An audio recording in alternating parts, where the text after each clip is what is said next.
북한의 대륙간 탄도미사일 생산과 실전 배치가 임박한 것으로 보인다고 북미 항공우주방위사령관이 미 상원 청문회에서 밝혔습니다.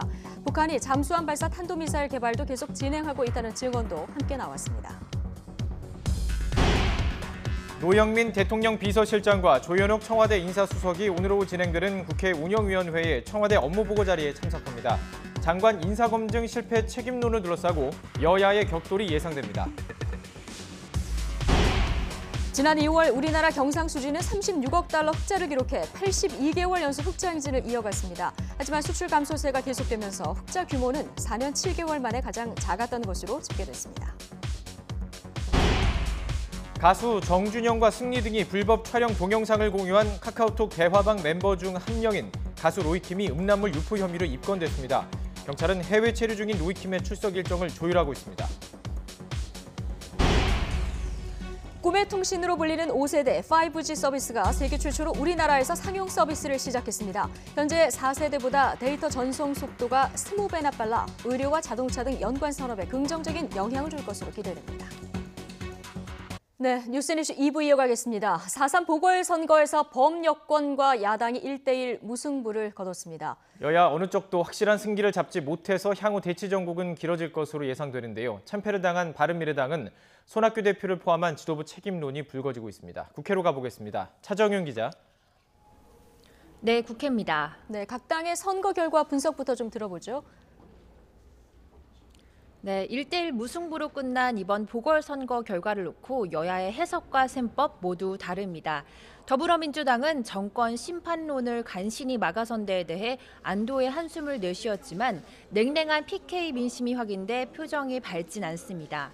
더불어민주당 홍영표 원내대표는 오늘 아침 회의에서 보궐선거 결과에 따른 민심을 겸허하게 받아들인다고 밝혔습니다. 다만 통영 고성 지역에 이기진 못했지만 19대 때 총선 때보다 2배 가까운 지지율을 보였다며 의미를 부여했습니다. 이와 함께 창원 성산에서 정의당과의 단일 후보가 승리한 데 대해 고 노회찬 의원의 정신을 계승해 개혁에 박차를 가하라는 뜻으로 받아들이겠다고 말했습니다. 통영 고성에서는 비록 이기지 못했지만 19대 총선에 2배 가까운 지지를 얻은 것이 성과로 판단됩니다. 끝까지 최선을 다한 양문석 후보의 선전에 박수를 보냅니다. 네, 반면 자유한국당은 이번 선거로 국민이 문재인 정권을 준엄하게 심판했다고 평가했습니다. 자유한국당 황교안 대표는 최고위원회의에서 집권 여당이 단 한 사람의 당선자도 내지 못한 건 이 정권의 현 주소를 명확하게 보여주고 있다고 비판했습니다. 그러면서 진보의 성지라는 창원 성산에서도 초박빙의 결과가 나온 건 현 정권의 독선과 오만을 방관하지 않겠다는 국민의 뜻이라고 덧붙였습니다. 더 이상 이 정권의 독선과 오만을 방관하지 않겠다는 것 아니겠습니까? 잘못된 정책을 당장 수정하라는 국민의 명령이기도 합니다. 네, 이런 가운데 창원 성산에서 승리를 거둔 정의당은 정치개혁 의지를 다졌습니다. 정의당 이정미 대표는 이번 승리로 촛불로 탄생한 문재인 정부의 개혁이 멈추지 않고 전진해야 한다는 국민의 명령이라고 평가했습니다.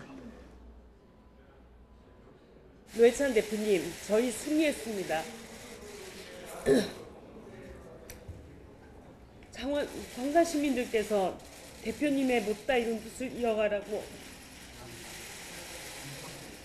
여영국을 선택해 주셨습니다. 네, 경색된 전국에서 치러진 이번 보궐선거는 승부가 나지 않은 만큼 앞으로 여야의 간극이 더 벌어질 가능성이 커졌습니다. 여야 어느 쪽도 주도권 경쟁에서 우위를 점하지 못한 가운데 선거제 개혁과 공수처 설치 등 사법개혁을 둘러싼 힘 겨루기는 더 팽팽해질 것으로 보입니다. 네, 바른미래당 이야기도 좀 해보죠. 이번 선거에서 최악의 성적표를 받게 됐습니다. 현재 상황 어떻습니까? 네, 기대에 미치지 못한 선거 결과로 침울한 분위기인 만큼 손학규 대표 거취에도 관심이 모아지고 있습니다. 바른미래당 하태경 최고위원은 자신의 SNS에 이번 보궐선거는 최악의 쓰라린 패배라면서 손학규 대표와 상의해 당 지도부의 거취에 대한 입장도 내놓겠다고 밝혔습니다. 앞서 손 대표는 한 달 넘게 창원 현지에서 숙식하고 이동식 카페를 여는 등 지역 구석구석을 누비며 바닥 민심을 공략했죠. 바른미래당 창원 성산 이재환 후보의 득표율이 지난 20대 총선에서 얻은 8%대보다 더 떨어진 3.57%에 머물면서 최악의 성적표라는 평가는 피하기 어렵게 됐습니다. 김관영 원내대표는 오늘 아침 회의에서 이번 선거 결과에 대해 국민의 뜻을 겸허하게 받들고 더욱 일진하는 계기로 삼겠다고 밝혔는데요. 하지만 바른미래당 내부에서는 지도부가 물러나고 야권발 정계 개편을 해야 한다는 의견도 속속 나오고 있는 상황이라 진통이 불가피할 것으로 보입니다. 네. 오늘 국회 운영위도 주목되는 상황인데요. 노영민 비서실장도 오늘 나온다면서요? 네, 그렇습니다. 오늘 오후에 국회 운영위원회가 청와대로부터 업무 보고를 받습니다. 노영민 비서실장과 정의용 국가안보실장, 또 김수현 정책실장 등 청와대 3실장이 모두 출석할 것으로 보이는데요. 지난 1월 초에 임명된 노 비서실장은 국회 운영위 첫 출석입니다. 앞서 자유한국당은 조국 민정수석에게도 오늘 운영위 출석을 요구했지만 민주당은 기존 관례에 따라 민정수석은 불러낼 수 없다며 거부 입장을 밝혔습니다. 야당은 장관 후보자 낙마와 검증 실패를 지적하며 이른바 조남매 책임론 등 인사 라인 교체를 강하게 요구할 것으로 보입니다. 반면 여당은 청와대의 책임을 묻긴 어렵다며 인사 검증 시스템 점검이 우선돼야 한다고 주장해온 만큼 적극적인 방어에 나설 전망입니다. 지금까지 국회에서 YTN 차정윤입니다. 네, 자유한국당은 바른미래당이 지난 2017년 지방선거를 앞두고 인재 영입 1호로 적극 홍보했었던 신용한 전 대통령 직속 청년위원회 위원장을 재입당시키기로 했습니다. 한국당 핵심 관계자는 YTN과의 통화에서 바른미래당으로 당적을 옮겼던 신 전 위원장을 다시 영입하기로 했다며 구체적인 시기와 방법을 검토하고 있다고 말했습니다. 신 전 위원장은 기업인 출신으로 박근혜 정부 시절 대통령 직속의 청년위원회 위원장을 지냈고 지방선거를 앞둔 지난 2017년 한국당을 탈당해 바른미래당 소속으로 충청북도 지사에 출마했습니다. 이에 따라서 신 전 위원장이 실제 한국당에 복당할 경우 일부 바른미래당 전현직 의원들의 한국당 합류 가능성도 제기되고 있습니다. 문희상 국회의장이 자유한국당 신보라 의원이 아이를 동반한 국회 본회의장 출석 요청을 허용하지 않기로 결론 내렸습니다. 박수현 국회의장 비서실장은 YTN과의 통화에서 국회 본회의장에서 법안 제안 설명을 위해 6개월 된 아이를 동반하겠다는 신 의원의 요청을 문희상 의장이 불허하기로 했다고 밝혔습니다. 박 실장은 문희상 의장도 신보라 의원의 요청 취지에 충분히 공감하고 일과 가정의 양립이라는 시대적 과제에 동의하지만 영아인 자녀를 본회의장에 동반할 수 있도록 하는 법안이 발의된 상황에서 심사 환경을 저해할 우려가 있어 허용하지 않기로 했다고 설명했습니다. 네. 국회 교육위원회는 독도가 일본의 고유 영토라는 내용이 담긴 일본 초등교과서 검정 결과 발표를 규탄하는 내용의 결의안을 채택했습니다. 오늘 교육위 전체 회의에서 채택된 결의안에는 일본 정부가 독도에 대한 영유권 주장을 즉각 포기해야 한다는 내용과 함께 역사적 사실 왜곡을 중단하라는 내용 등이 담겼습니다. 국회 외교통일위원회에서는 YTN이 단독 보도한 한반도 역외 미군 장비 수리비도 한국이 부담한다는 내용이 포함된 방위비 분담금 합의문에 대한 공청회가 진행되고 있습니다. 네, 이른바 정준영 카카오톡 단체 대화방에 참여했던 가수 로이킴이 음란물 유포 혐의로 경찰에 입건됐습니다. 버닝썬 대표들에게는 횡령 혐의가 추가로 적용됐습니다. 취재기자 연결해 보겠습니다. 차유정 기자. 네, 사회부입니다. 일단 로이킴 씨가 입건됐다고요? 네, 그렇습니다. 경찰이 로이킴 씨를 피의자 신분으로 입건했다고 밝혔습니다. 음란물 유포 혐의입니다. 정준영 승리와 함께 있던 그 문제의 대화방에 음란물 사진 몇 장을 유포한 겁니다. 다만 로이킴 씨가 직접 찍은 불법 촬영 사진을 올린 것인지에 대해선 추가 조사가 필요하다고 경찰은 설명했습니다. 현재 로이킴 씨는 미국에 체류 중인데 경찰 조사 통보를 받았고 조만간 귀국할 것으로 보입니다. 음주 단속에 걸리자 봐달라고 경찰에 돈을 건네려 한 혐의를 받는 최종훈 씨도 경찰 조사에서 이를 인정한 것으로 확인됐습니다. 최 씨는 이미 이와 관련해 뇌물공여 의사표시로 입건이 됐지만 혐의를 부인해왔습니다. 경찰은 음주운전 보도 무마 의혹 관련해서도 계속 수사하고 있다고 밝혔습니다. 클럽 버닝썬에서는 의혹이 지금 고구마 줄기처럼 계속 나오고 있는데 횡령도 있었다면서요? 네, 그렇습니다. 경찰이 이문호 대표와 이모 공동대표, 버닝썬 투자자로 알려진 타이완인 린사모의 국내 가이드 등을 횡령 혐의로 입건했습니다. 이 경찰은 클럽 버닝썬이 안 씨가 제공한 대포 통장을 활용해 거짓으로 MD를 고용한 것처럼 꾸며서 회사 돈을 가로챈 것으로 의심하고 있는데요. 현재까지 해외로 자금이 흘러간 정황은 파악되지 않았지만 다각도로 수사하고 있다고 밝혔습니다. 경찰은 또 버닝썬이 미성년자를 종업원으로 고용했다는 고발장을 접수해서 청소년 보호법 위반 혐의로 법인 등을 추가 입건한 상태라고 밝혔습니다. 지금까지 사회부에서 전해드렸습니다. 이 클럽 버닝썬 사건 수사는 중국으로 지금 확대되고 있습니다. 중국 공안과 협조해서 중국의 불법 자금이 흘러 들어왔는지 여부를 밝혀내기 위한 것으로 보입니다. 베이징 연결해 보겠습니다. 강성웅 특파원. 네, 베이징입니다. 네, 우리 수사 당국이 중국 공안에 협조 요청을 한 겁니까? 그렇습니다. 서울 강남의 유명 클럽 버닝썬 사건과 관련해 우리 수사 당국이 중국 공안에 공조를 요청했습니다. 수사당국은 최근 중화권 범죄 조직인 삼합회 자금이 버닝썬에 투자됐다는 의혹과 관련해서 중국 공안에 사실 여부를 파악해달라고 요청했다, 이렇게 밝혔습니다. 한중 양국 공조 수사의 중점은 가상화폐나 암호화폐를 매개로 해서 중국의 불법 자금이 국내로 유입됐는지 여부를 규명하는 것입니다. 수사당국의 관계자는 홍콩과 타이완에 거점을 둔 삼합회가 가상화폐를 불법 자금의 유통과 세탁에 활용하고 있다는 첩보가 있어서 중국 공안도 예의주시하고 있었다고 말했습니다. 그동안 클럽 버닝썬의 설립 자금 24억 5천만 원 가운데 승리는 10% 정도만 부담했고 대부분은 국내 또는 해외 투자자의 참여를 통해 자금을 조달한 것으로 알려졌습니다. 특히 해외 투자의 경우 타이완인 린사모가 참여한 것으로 알려졌으며 중화권 범죄 조직 삼합회와의 연계 가능성도 꾸준히 제기됐습니다. 앞서 타이완 주간지 징저우카는 베일에 감춰진 린사모의 남편이 타이완 중부도시 타이중의 도박계 거물이라고 전한 바 있습니다. 수사당국 관계자는 그러나 린사모의 활동 무대가 타이완 지역이어서 중국 공안이 삼합회 자금의 국내 유입 여부를 규명하는 데 시간이 걸릴 수도 있다, 이렇게 말했습니다. 지금까지 베이징에서 YTN 강성웅입니다. 네, 서울 강남 클럽 아레나 관계자가 파출소 경찰관에게 현금 수천만 원을 건넨 정황이 포착돼 경찰이 내사에 들어갔습니다. 서울지방경찰청 지능범죄수사대는 관련자를 파악해 사실관계를 확인할 예정이라고 밝혔습니다. 앞서 한 언론은 지난 2016년 아레나 경호업체 대표 A씨가 서울 노년 2파출소 소속 경찰관에게 룸살롱 접대와 함께 수천만 원의 현금을 건넸다고 보도했습니다. 경찰은 아레나 실소유주 강모 씨와 명의상 사장인 임모 씨를 구속해 탈세 혐의와 공무원과의 유착 관계를 수사하고 있습니다. 네, 지금 속보가 한 가지 들어왔는데요. 검찰 수사단이 김학의 전 차관의 자택 등을 동시에 압수수색하고 있다, 이런 소식이 들어왔습니다.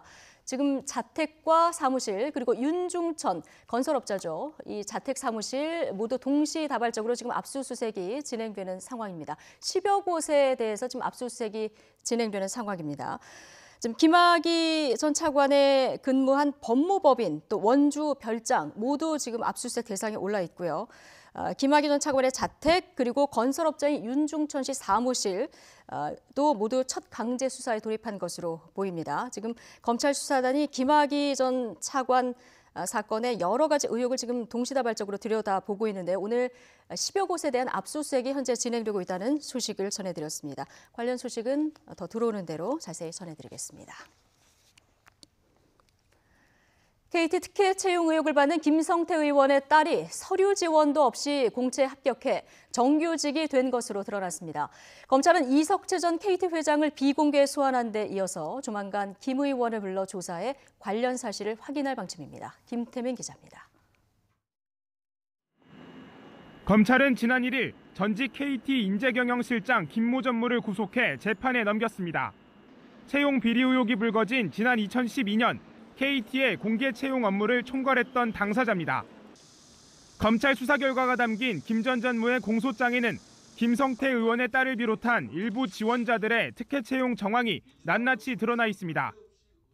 김 전 전무는 지난 2012년 10월 서유열 전 KT 고객부문 사장으로부터 김 의원의 딸을 정규직으로 채용해달라는 부탁을 받습니다. 이미 하반기 공채가 한창 진행돼 서류 전형과 인적성 검사까지 모두 끝난 시점이었습니다. 하지만 김 전 전무는 서류 지원도 하지 않은 김 의원의 딸에게 곧바로 온라인 인성검사를 볼 수 있도록 특혜를 줬습니다. 심지어 인성검사에서 불합격 대상으로 통보됐는데도 결과를 조작해 면접에 올린 것으로 조사됐습니다.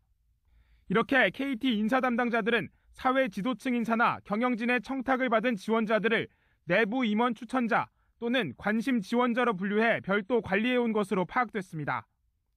앞서 지난달 22일 검찰은 이석채 전 회장을 비공개 소환해 이런 특혜 채용이 KT 조직 차원에서 이루어졌는지 등을 조사했습니다. 닷새 후엔 김 의원 딸의 채용을 부탁한 서유열 전 사장도 구속했습니다. 이에 따라 검찰은 조만간 의혹의 당사자 가운데 한 명인 김성태 의원을 소환해 당시 자녀의 특혜 채용을 부탁했는지 등을 확인할 방침입니다. YTN 김태민입니다. 환경부 채용 특혜 의혹을 조사하고 있는 검찰이 기획재정부로 수사 범위를 확대했습니다. 서울 동부지검은 어제 기재부 산하 공공기관 운영위원회를 담당했던 사무관 이모 씨를 참고인 신분으로 불러 조사했습니다. 검찰은 이 사무관에게 지난해 이루어진 환경공단 등 환경부 산하기관 3인 감사 채용 과정에 특혜가 있었는지 추궁한 것으로 알려졌습니다.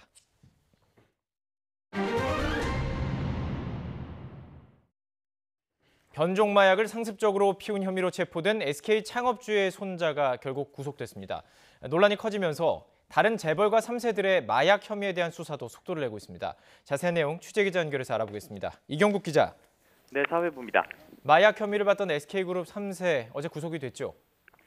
네, 그렇습니다. 모두 18차례에 걸쳐서 액상대마와 대마초를 피운 혐의로 체포됐던 SK그룹의 3세 31살 최모 씨가 결국 구속됐습니다. 이 어제 저녁 구속영장이 발부됐는데요. 법원은 도주할 우려가 있다고 영장 발부 사유를 설명했습니다. 이 앞서 최 씨는 자신의 혐의를 모두 인정하고 또 반성한다며 영장 실질심사에 불출석해 법원의 결정에 따르겠다는 뜻을 밝히기도 했습니다. 또 최근 자신에게 3차례 대마를 건넨 뒤 함께 피운 공범 이모 씨를 설득해서 경찰에 자수하게 하기도 했습니다. 이처럼 최 씨는 죄를 뉘우치고 경찰 수사에 적극적으로 협조하는 듯한 모양새를 취했지만 구속을 피하지는 못했습니다. 이 주요 인물인 최 씨의 신병이 확보되면서 수사는 더욱 속도를 낼 것으로 보입니다. 네, 또 관심 가는 부분이죠. 함께 입건된 현대가 3세 관련 수사 어떻게 진행되고 있습니까? 네, 주요 인물이긴 한데 현재 현대가 3세 정모 씨에 대한 수사는 지지부진한 상태입니다. 이 정 씨 역시 대마를 구매해 피운 혐의를 받는 인물인데요. 현재 해외에 머무르고 있습니다. 이 경찰은 정 씨를 조사하기 위해 자택에 출석 요구서를 보내고 정 씨가 일하는 현대기술투자 측에도 지속해서 귀국을 종용하고 있습니다. 하지만 아직 귀국 여부나 시점은 정해진 것이 없는 것으로 파악됐습니다. 그리고요, 이 정 씨가 대마를 피울 때 젊은 여성이 함께 있었다 이런 진술이 나왔다고요? 네, 그렇습니다. 최 씨와 정 씨에게 대마를 건네고 또 같이 피운 혐의로 앞서 구속 기소된 판매책 27살 이모 씨의 진술입니다.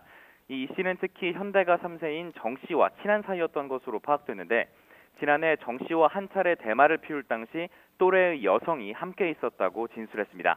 다만 정확히 이 여성이 누구인지는 알지 못한다고 말한 것으로 전해졌습니다. 이에 따라 경찰은 여성이 누구인지 추적하고 있습니다. 경찰 관계자는 이 씨의 진술만으로 여성을 특정하기는 어려운 상황이라면서 해외에 있는 정 씨가 귀국하면 이를 집중적으로 파악할 계획이라고 설명했습니다. 조금씩 함께 피운 사람들이 많아지는 것으로 보입니다. 수사가 전방위로 확대될 가능성이 있을 것 같은데요. 진행 상황 어떻습니까? 예, 방금 말씀하신 것처럼 함께 마약을 한 사람들이 계속해서 하나둘 늘고 있는 상황입니다. 일단 경찰은 최 씨의 통화 내용과 메시지 등을 분석하고 있고요. 이를 통해서 다른 인물이 연루된 사실이 드러날 수도 있습니다.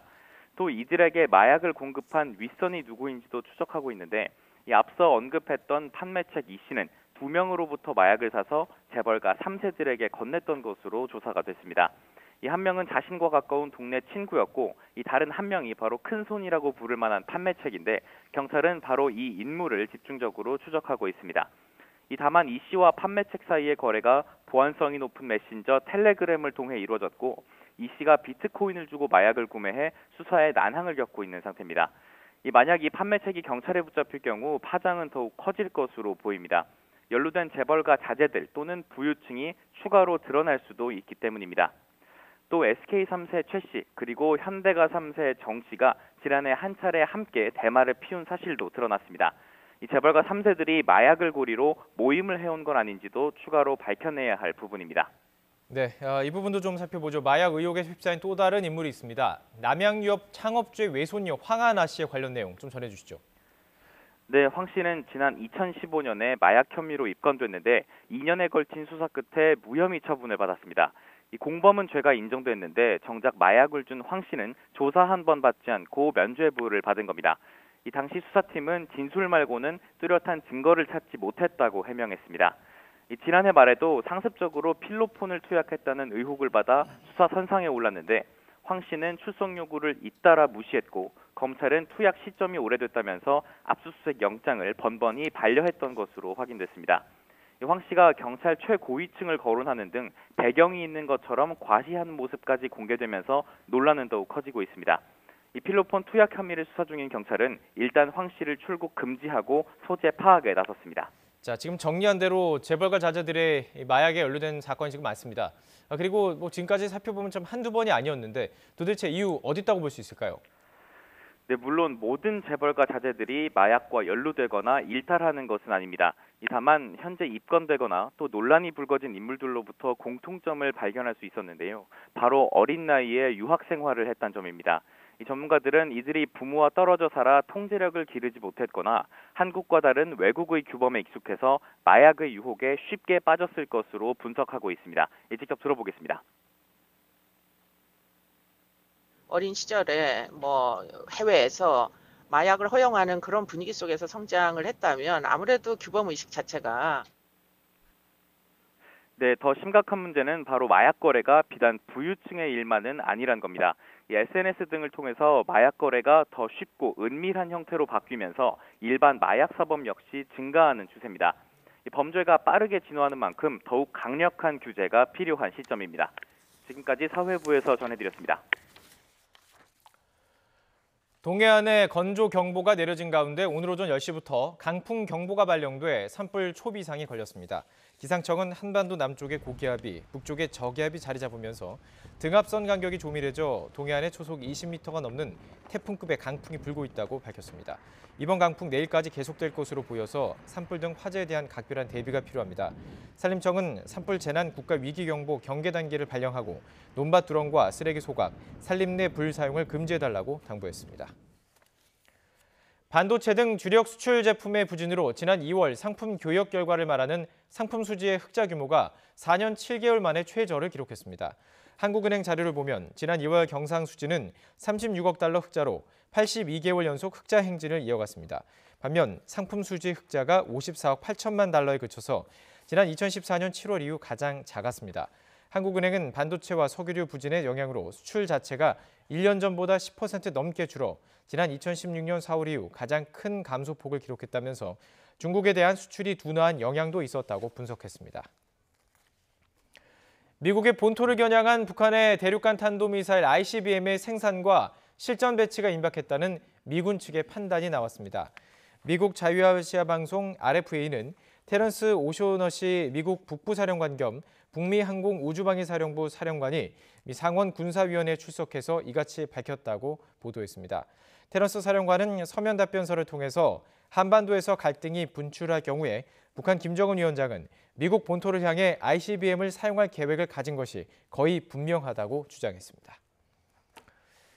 트럼프 대통령이 베트남 하노이 북미 정상회담 당시 김정은 북한 국무위원장에게 당신은 합의할 준비가 안 돼 있다고 말했다고 밝혔습니다. 김태형 기자의 보도입니다.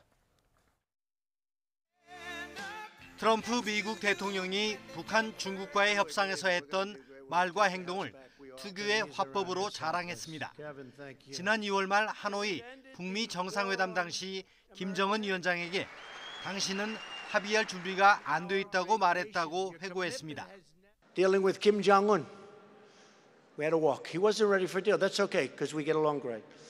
He wasn't ready. I told him you're not ready for a deal. 이어 김정은 위원장이 겪어보지 않은 방식으로 대응했고 결국 우리는 합의할 것이라고 말했다고 강조했습니다. That's the first time anybody has ever told him that and left. Never happened to him before. Nobody's ever left. But I said, you're not ready for a deal, but we'll make a deal. 이런 발언은 하노이 회담이 결렬됐지만 북한과의 협상을 언제든 재개할 수 있다는 여지를 두려는 것으로 풀이됩니다. 한편으로는 김정은 위원장이 다음 회담에서는 합의할 준비가 돼 있어야 한다는 압박도 포함된 것으로 보입니다. 시진핑 국가주석과의 대화도 소개했습니다. 2017년 중국을 방문했을 때 왕이라고 불렀더니 시 주석이 웃으며 좋아했다고 말했습니다. I call him king. He said, but I am not king. I am president. I said, no, you're president for life, and therefore you're king. He said, he liked that. 이어 무역 협상에서는 국익을 위해 중국을 압박했다는 점을 강조하면서도 시진핑 주석과 관계가 좋다는 언급도 잊지 않았습니다. YTN 김태현입니다.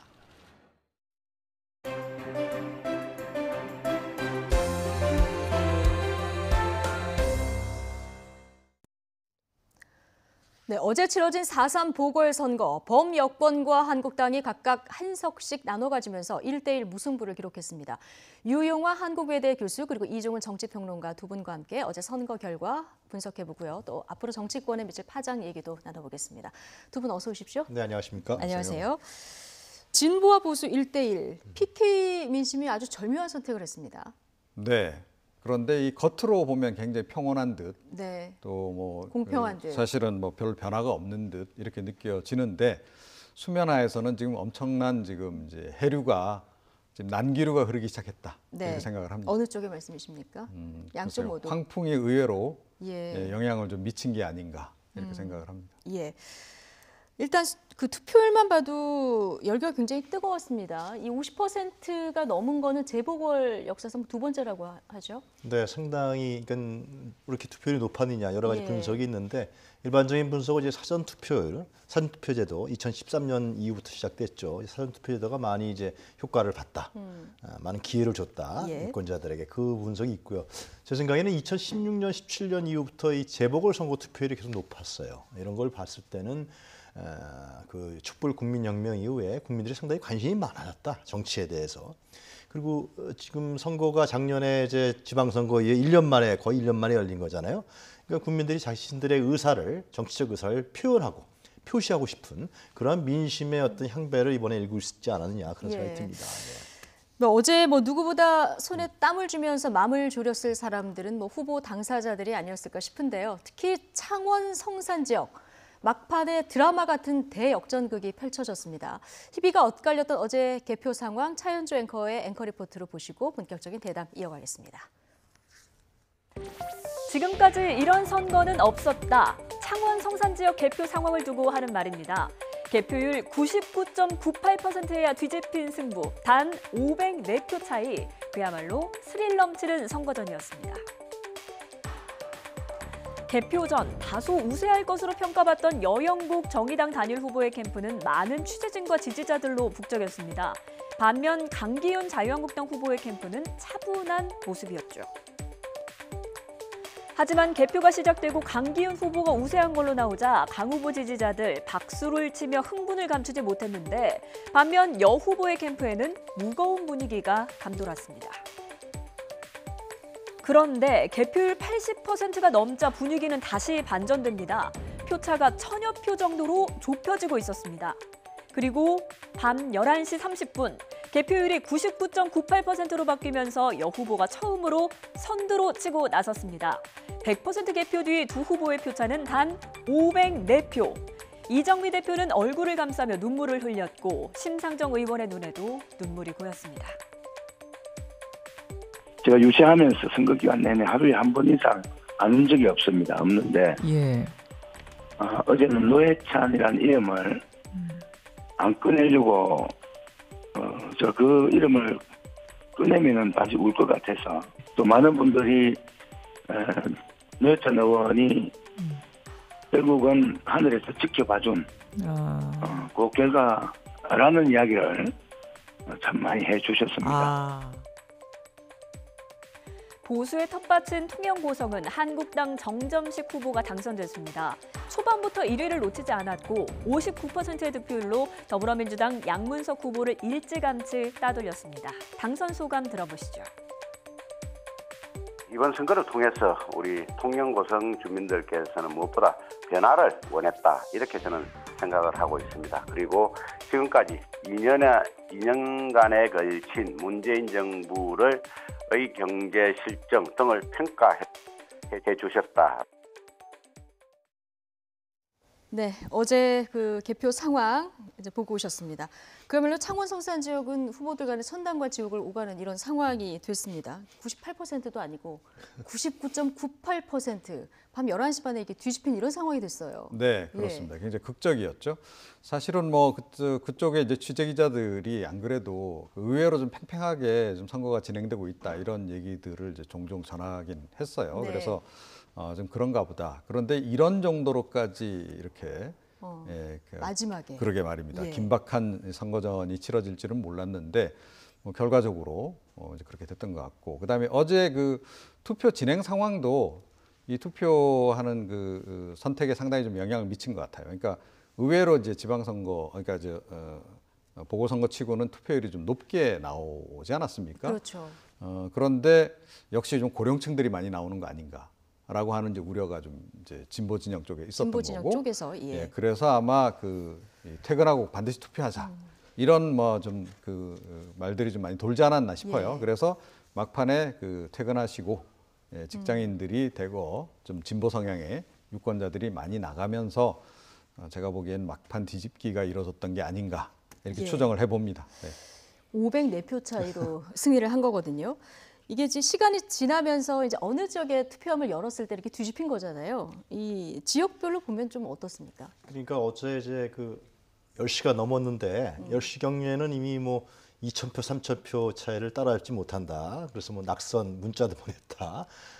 이런 얘기가 있었는데. 정의당 대변인이 준비를 하고 있어요. 예, 그런데 하더라고요. 예. 화면을 자세히 보셨으면 알겠지만 정의당 지도부들이 그 자리에 앉아 있었어요. 그렇죠. 그냥. 예. 그래서 그거는 무슨 얘기냐면 거기 있는 사람들은 알거든요. 체육관에 이제 각 조직들이 가 있어서 이제 남은 지역이 어디다, 거기가 유리한 지역이다, 불리한 지역이다, 이게 뚜껑을 열면은 다르기 때문에 그 기대감을 아마 제가 보기엔 정의당의 지도부가 하고 있어서 끝까지 남아 있지 않느냐. 이제 우리가 유리한 지역을 이제 깐다. 그것이 이제 창원 지역의 예를 들면 사대평이라든가 과거 노회찬 의원을 지지했던 지역, 조직 노동자들이 남아 있었기 예, 때문에 거기를, 그리고 이제 사전 투표도 이제 나중에 했고, 이런 부분들이 그런 기대감 때문에 이제 그 지도부들이 끝까지 남아 있다가 대역전국의 어떤 그런 감동과 환희, 그런 드라마를 보게 되지 않았냐. 어제 이 장면까지 보고 주무셨습니까? 그렇습니다. 그렇군요. 조금 일찍 주무신 분들은 아마 결과를 거꾸로 알고 주무신 분들도 있지 않았을까 싶은데, 어쨌든 창원 성산에서는 정의당이 승리를 이뤄냈습니다. 그런데 이 결과를 두고 민주당, 한국당, 정의당 각각 다른 평가를 내놓고 있습니다. 들어보시겠습니다. 창원 성산에서 우리 당과 정의당이 단일 후보가 승리한 것은 노회찬 정신을 계승해 국회 개혁에 박차를 가하라는 국민의 뜻으로 받아들입니다. 단일화까지 하고서도 초박빙의 결과가 나온 이유가 결국 무엇이겠습니까? 더 이상 이 정권의 독선과 오만을 방관하지 않겠다는 것 아니겠습니까? 어제 창원 선거는 자유한국당이 이긴 거와 다름없다, 그런 생각을 합니다. 정의당은 이번 기회에 이름을 바꿨으면 합니다. 범여당이라고. 자유한국당에게 고합니다. 끝내 인간성마저 포기했던 당신들의 마지막 캠페인에 대해 시민들은 냉정한 평가를 내렸습니다. 당신들은 결코 노회찬을 이길 수 없었습니다. 노회찬 대표님,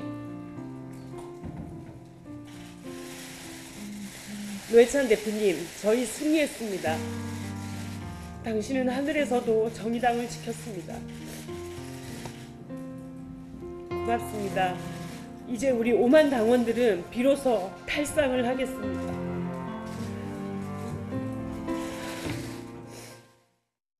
네, 이 이정미 대표가 울먹이는 모습까지 보고 왔는데 고 노회찬 의원의 지역구기 때문에 아마 정의당으로서는 더 의미 있을 수밖에 없는 이런 선거입니다.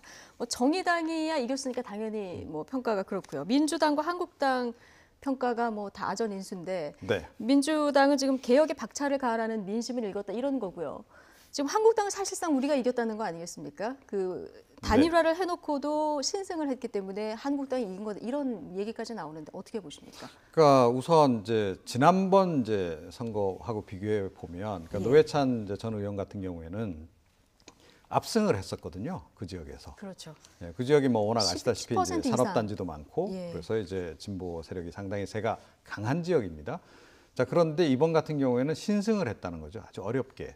자, 그런 점에서는 자유한국당이 뭐 속된 말로 많이 따라잡았다. 네. 이제 그런 부분에 이제 사실은 이제 눈여겨봐야 될 대목이 좀 있는 거고요. 그래서 외형상으로는 변한 게 없으나 그 물밑에서 지금 진행되고 있는 것은 의외로 지금 이번에 제가 조금 전에 이제 황풍, 그러니까 황교안 바람이라고 표현을 했습니다만 그것이 일정 부분 상당히 좀 영향을 좀 미친 건 분명하다. 그래서 아마 정의당 쪽에서도 상당히 긴장을 할 겁니다. 내년 총선을 그럼 어떻게 치를 것인가 하는 고민이 좀 생겼을 거라고 보고요. 그리고 이제 자유한국당 입장에서는 뭐 일단 뭐 본인들이 보기에는 해석상에 조금 이제 아전인수적인 해석을 내릴 수 있는 여지가 있는 건 분명해요. 자, 그렇다고 해서 그러면 이걸 완전히 승리했다라고 또 봐야 될 것인가? 좀 애매한 측면이 있습니까? 그렇죠. 사실은 이길 수도 있는 선거였다라고 저는 보거든요. 그러니까 뭐냐 하면 막판에 만약에 축구장, 유세장 그 파문이 없었다면 혹시 이길 수도 있지 않았을까? 이런 생각을 해볼 수 있다라는 겁니다. 그다음에 또 다른 지점은 뭐냐면 물론 쉽지는 않았겠습니다만 바른미래당 후보도 이번에 출전을 해서 많이는 획득을 못했습니다만 그래도 한 3.57%인가요? 그 정도 그 표를 가져갔어요. 3.6% 정도. 만약에 그 표만 가져왔더라면 어땠을까? 그러니까 지금 이제 진보 진영이 단일화를 하건 그렇죠. 진보 진영이 후보 단일화를 했잖아요. 그러면 당대당 통합 뭐 앞으로 통합 논의는 차치하고라도 전략상 사실은 그런 그러니까 후보 단일화 정도는 시도해 볼 수도 있었다. 그런데 안 했다. 이런 부분은 사실은 전략적인 패착 포인트인 거죠. 그래서 그 부분은 좀 당내에서도 냉정하게 평가를 해야 할 것이다. 이렇게 생각을 합니다. 지금 바른미래당이 3.6% 정도, 민중당이 3.8%. 이건 뭐 플러스 마이너스 하면 비슷해질 것 같다는 생각은 갑자기 들고요. 어쨌든 지금 민주당하고 정의당이 범진보 연대를 해서 노회찬 그 지역구를 사수한 이런 상황이 된 거지 않습니까? 한국당에서 막판에 오세훈 전 시장이 노회찬 정신을 좀 훼손하는 이런 발언을 해서 좀 논란이 있었습니다. 이 부분이 좀 영향이 있었을까요? 그것이 이제 결국 진보 진영의 표를 결집시키는 것. 특히 선거라는 것은 지지자층들이 얼마나 투표장에 나오느냐. 특히 재보궐선거는 더 그것이 중요한 관건이 되는 것이죠. 그런 측면에서 이제 고 노회찬 의원에 대한 평의 발언, 이 발언은 요셉 전 의원의 상당히 이쪽에 진보 진영의 표를 결집시키는 계기를 작용했을 거라 생각이 들어요. 근데 저는 이번 선거를 봤을 때 난 정의당의 뒷심이 작용했던 선거라고 봅니다. 물론 이제 민주당과의 단일화라는 부분들이 상당히 받쳐줬고 백업했고요. 그 부분이 기본 베이스가 됐고 그 다음에 막판에 뒤집기를 한 거는 결국 정의당의 뒷심이었어요. 그것은 결국 창원에 있는 조직 노동자들이라든가 기존의 진보층들이 가세한 것이라는 겁니다. 그러기 때문에 저는 이번 선거를 우리가 분석해 볼 때 정의당이 상당히 약진한 거. 특히 보궐선거 같은 경우 역대 보궐선거를 보면은 이 이름새가 굉장히 중요합니다.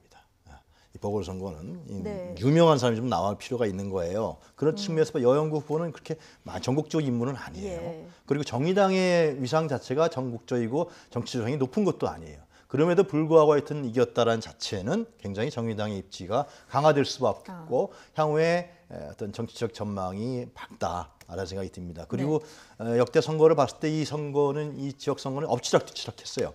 반드시 뭐 진보 진영이 이겼던 건 아닙니다. 노회찬 의원이 10% 이겼을 뿐이지 그 전에는 상당히 4% 5% 차이였던 거예요. 그런 걸 봤을 때는 한국당이 이건 패배한 선거다. 분명히 패배한 선거라고 한국당이 그걸 자인해야지 이것을 뭐 단일화 때문에 이렇게 하면은 상당히 오만에 빠질 수가 있다는 생각이 듭니다.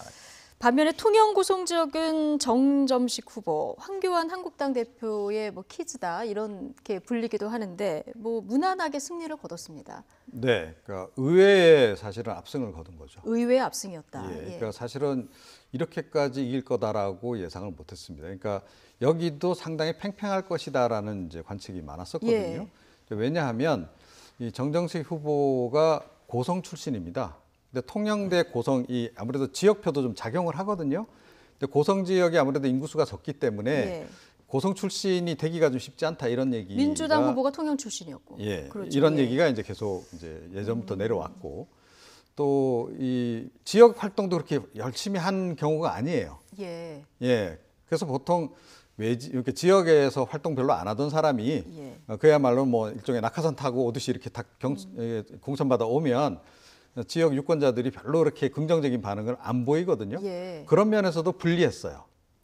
예. 그런데 이렇게 조금 여유 있게 이긴 그런데 거는 황교안 압승을 대표의 했다라고 한 영향이었다. 것은 제가 보기엔 여기야말로 결정적으로 황교안 예. 바람이 부른 결과다. 아. 게다가 뭐 아시다시피 지금 뭐 공안통 황교안 대표의 후배 아닙니까? 직계 후배, 가장 아끼는 후배라는 거죠.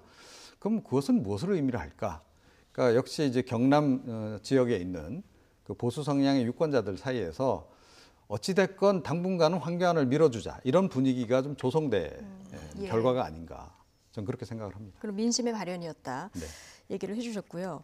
그런데 이 지금 정점식 후보 같은 경우는 마지막에 그 돈봉투 문제가 불거지지 네. 않았습니까? 물론 이제 후보 개인은 몰랐고 캠프도 직접적 연관이 없다 이렇게 선을 그은 상황인데 이게 혹시 나중에 논란의 불씨가 될 가능성은 없을까요? 그러니까 선관위에서 조사를 지금 하고 있다고 예. 그러는데요. 그리고 이제 사무장도 아니고 그리고 선거의 공조직에 있는 사람도 아니었기 때문에 돈을 기자 매수 행위 아니겠습니까? 그런 부분에 대해서 이제 선을 그어버린 거죠. 정정식 의원이 이제 나는 몰랐던 사람이고 그 사람이 알아서 해야 된다라는 거죠.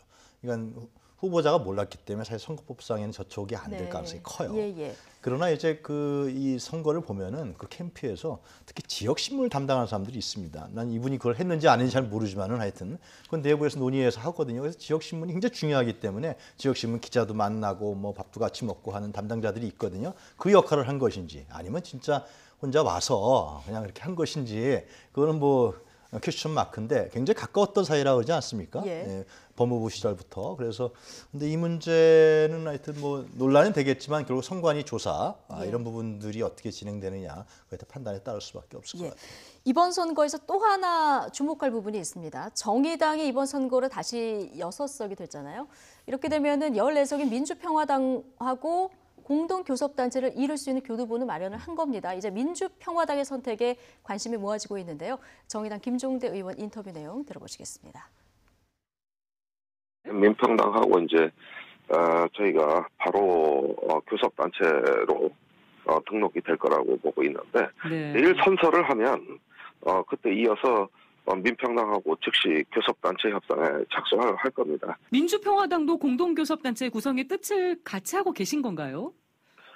일부 의원들이 반대하는 의원이 있긴 있어요. 근데 지금 이 분위기에서 반대했다가는 아마 뼈도 못 추리지 않을까. 그러면은 아마 무난하게 될 걸로 보고 있습니다. 김종대 의원 전망대로라면 지금 민주평화당에서 반대하는 의원들이 있지만 한다면 이 분위기에서 뼈도 못 추릴 것이다 이런 얘기를 했거든요. 네. 어떤 선택을 할까요, 민주평화당이?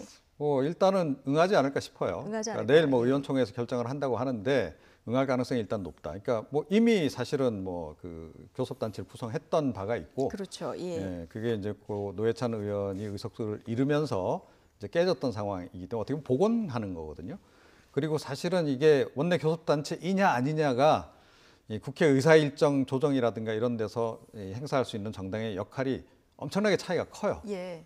그야말로 그 회의에 들어가느냐 안 들어가느냐, 원내대표 회의에 들어가느냐 안 들어가느냐가 결정되기 때문에 제가 보기에는 뭐 결국은 예. 민주평화당도 응하지 않을까 이렇게 생각을 합니다. 예. 네. 그러면 이 두 당이 공동교섭단체를 구성하게 되면 지금 멈춰있는 선거법이라든가 뭐 사법개혁 이런 법안들 국회에서 좀 멈춰있는데 이런 부분이 좀 속도를 낼 가능성이 있어지는 겁니까? 그렇겠죠. 그러니까 교섭단체 구성이 평화당이 응할 가능성이 큰 것이 예. 결국은 이제 이 정치적 영향력을 보여주는 거거든요.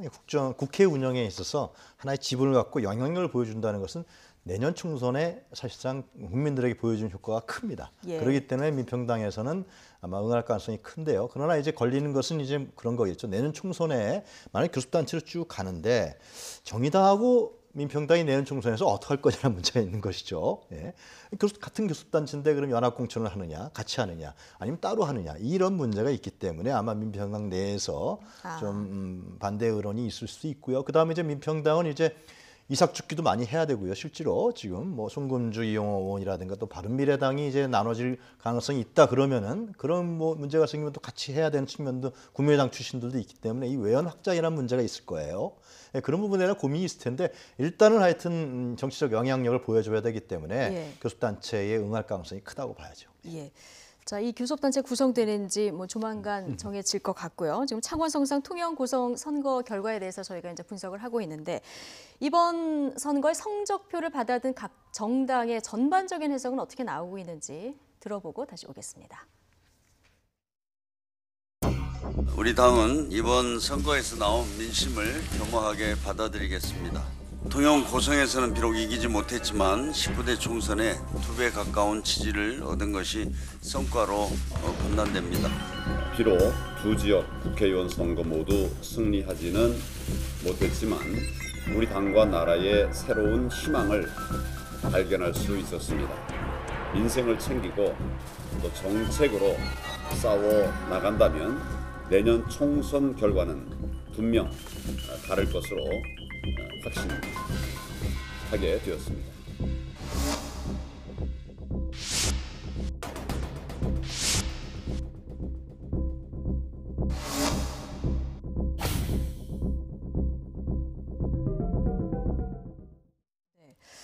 앞서 이제 민주당과 한국당 얘기는 많이 했으니까 바른미래당 얘기를 좀 해보겠습니다. 이번 선거에서 사실 손학규 대표가 지역에 상주하면서까지 선거운동에 올인하지 않았습니까? 그런데 민중당보다도 적은 득표율을 기록했어요. 그것은 결국은 손학규 개인의 정치적 위상이 올라가지 않았다라고 우리가 평가하는 것이 정확합니다. 그렇기 때문에 손학규라는 인물의 개인적 위상이 올라가야 바른미래당의 지금 분열이라든가 뭐 이현주 의원이 계속 문제 제기하고 딴지가 오는 문제 이런 부분들을 정리할 수가 있는데 이런 부분들을 하기가 쉽지 않으신 것이죠. 저는 그래서 바른미래당은 어차피 지금 뭐 이현주 의원처럼 상당히 한국당에 대한 친호적 성향이 있는 사람들이라든가 이런 분들하고 또 국민의당 출신들하고 나눠줄 수밖에 없는 형국을 가고 있는 것이 아니라 생각이 듭니다.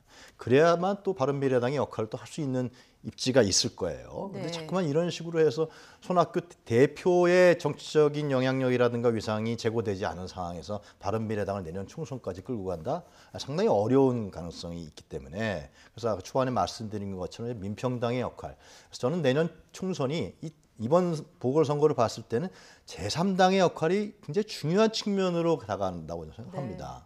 민주당도 민심의 경고를 받았고 한국당도 창원성상에서 패배했다는 것은 결국 대한정당으로서의 인정을 못 받았다는 거거든요. 결국은 자기 텃밭만 가져오는 효과가 있었기 때문에 제3정당, 정의당, 민평당 그리고 바른미래당이 내년 총선에서 약진할 수 있는 기회와 계기를 잡을 수 있는 부분이 이번 보궐선거의 결과 평가에서 나올 수 있다. 그런 측면에서 봤을 때 향후에 이 정의당과 민평당, 바른미래당의 행보가 상당히 중요하게 주목될 수밖에 없다. 그런 생각이 듭니다. 근데 어쨌든 지금 바른미래당은 바른정당하고 국민의당이 합해 있다 보니까 계속 두 목소리를 내고 어떻게 보면 이런 결과가 반영된 것이 아닌가 싶긴 한데요. 지금 바른미래당 내 여러 가지 분위기가 좀 감지가 되는 부분이 있습니다. 오늘 행동하는 바른미래당 의원들 지도부 비대위 체제로 빨리 전환해라 이런 메시지도 냈고요. 뭐 이현주 징계 중단하라 이런 목소리도 지금 나왔다고 합니다.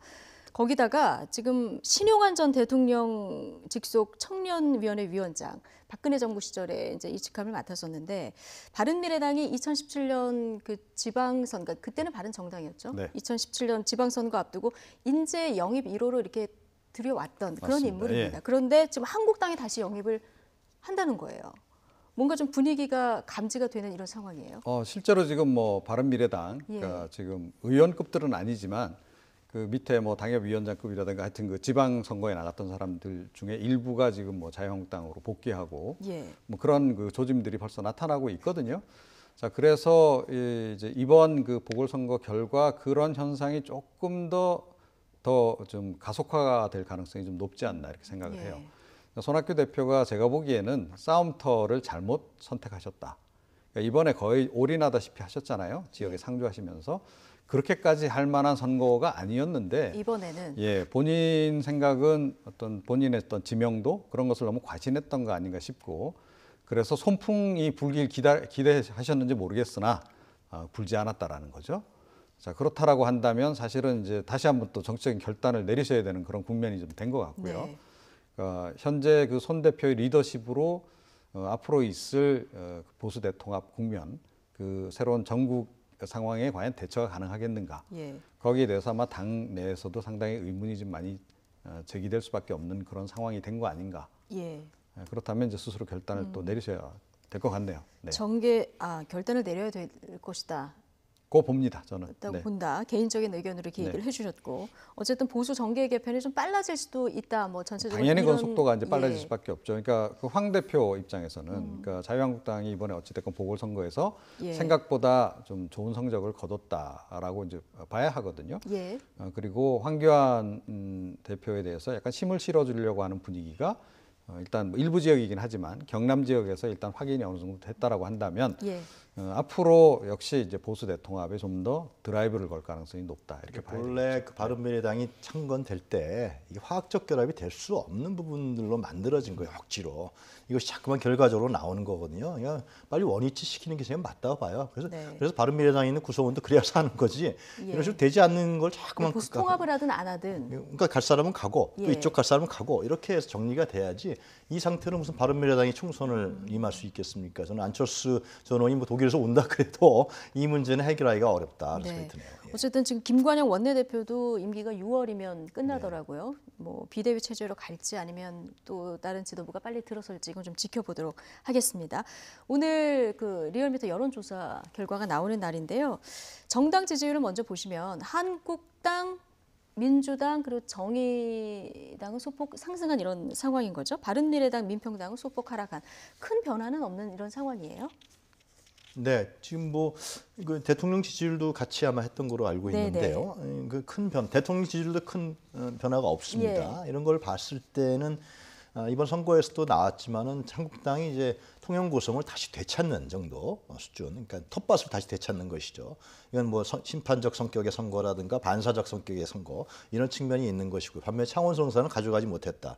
이런 부분들이 또 여론조사하고 일치하는 측면도 있고요. 대통령 지지율도 보합세입니다. 실제로 이런 걸 봤을 때는 지금 경제가 어렵고 남북 관계가 실제로 정체된 상황이지만은 대통령도 경제 어려운 부분들 풀려고 이제 노력하는 모습을 국민들한테 보여주고 있다. 뭐 대구 지역이라든가 혁신 성장이라든가 또 뭐 청와대로 외국인 투자자들 초대했다라든가 이런 부분 속에서 경제를 풀려고 하는 노력을 보이고 있다라는 측면도 참 반영됐고요. 남북 관계도 마찬가지로 이제 트럼프 대통령하고 정상회담을 하지 않습니까? 이런 노력들을 지금 국민들이 보고 있다라는 측면이 있다. 그런 측면에서 이번에 보합세를 유지하고 있다. 이렇게 분석하는 것이 상당히 뭐 위태로운 측면이 없지 않아 있는 것이죠. 그 이후에 가능성과 기대감이 같이 있기 때문에 그런 현재는 그러한 기대감을 벗고서 보합세로 국민들이 보고 있지 않느냐 이런 생각이 듭니다. 이번 선거가 치러진 PK 지역 민심 아까 그 그래픽 나오는 잠시 다시 보여주시면 PK 지역 민심만 딱 띄어서 보면은 한국당, 민주당이 조금씩 다 이렇게 올라가 있는 상황이거든요. 이거는 뭐 선거의 영향이라고 볼 수 있을까요? 아무래도 이제 그렇겠죠. 그러니까 이번에 이제 보궐선거가 어찌됐건 뭐 그 경남 지역에서만 그 국회의원 선거가 치러졌기 때문에 그 지역 유권자들의 관심이 좀 높지 않았나 이렇게 생각을 하고요. 그런 것이 좀 반영이 돼서 전체적으로 이제 그쪽 지역의 유권자층들 각 이제 진영에서 좀 결집하는 그런 모습을 좀 보였던 게 아닌가 이렇게 생각을 합니다. 아까 이번 선거에서 이제 황풍 이른바 이 부분이 조금 주목된다는 얘기를 해주셨는데 최근 대선 주자 여론 조사를 한 부분이 있습니다. 이걸 보면은 황교안 지금 한국당 대표가 계속해서 1위를 지금 유지하고 있는 이런 상황이거든요. 어떻게 보십니까? 글쎄요, 이종훈 평론가께서 황교안 대표를 굉장히 많이 올려주신 것 같아요.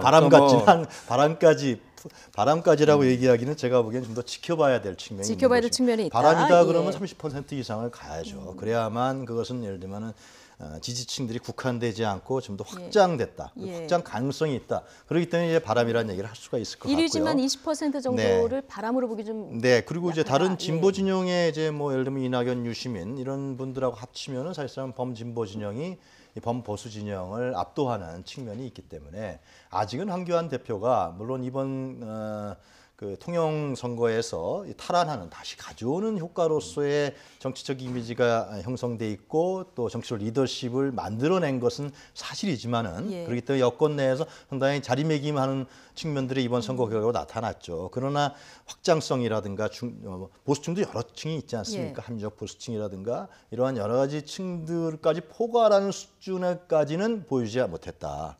그것이 이번에 창원 총선 보궐선거라든가 이번 여론조사에서 나온 이런 부분이 아니냐라는 생각이 듭니다. 예. 이것을 과연 황교안 대표가 어떻게 돌파해낼지 지켜봐야겠죠. 확장성이 문제다 이 얘기를 해주셨는데 네. 그렇다면 한국당이 확장성을 앞으로 좀 넓히려고 하면 좀 어떤 그 전략을 써야 된다고 보십니까? 그래서 역시 이제 보수 대통합 쪽에 예. 좀 힘을 좀 주지 않을까 이렇게 좀 예상을 해보는 거고요.